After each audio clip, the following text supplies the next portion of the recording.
আজ অভয়া 2 বছর মৃত্যুবার্ষিকী পূর্ণ হল।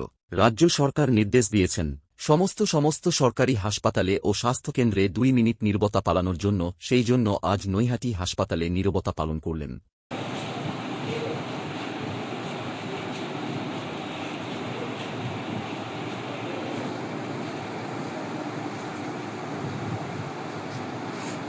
দেখুন, এই ছবিটা তো আরও 2 বছর আগে দেখা উচিত ছিল বাংলার মানুষের।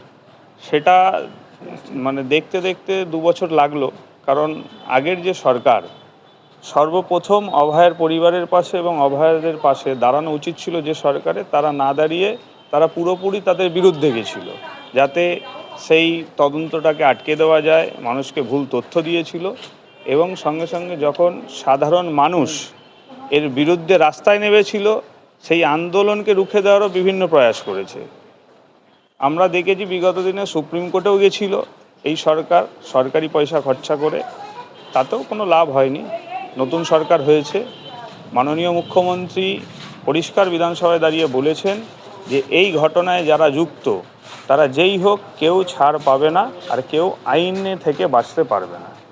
তো আজকে তারই একটা ইস্যু আমরা দেখলাম যে মর্মান্তিক ঘটনা ঘটেছিল, সেটাকে তো পূরণ করার ক্ষমতা কারো নেই, কিন্তু মানবিক মুখ্যমন্ত্রী, স্বাস্থ্যমন্ত্রী এবং আমাদের নৈহাটির বিধায়ক, তারা প্রত্যেকে যে মানবিকভাবে অভয়ার পাশে আছে, আজকে তার একটা দৃশ্য দেখা গেল।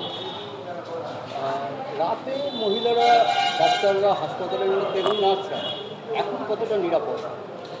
দেখুন, আমি আপনাকে যদি বলি যে রাতারাতি আমল পরিবর্তন হয়েছে তা নয়, তবে সমস্ত দিক থেকে ব্যবস্থা নেওয়া হয়েছে, বিভিন্ন ধরনের নির্দেশিকা জারি হয়েছে, আস্তে আস্তে কাজ হচ্ছে।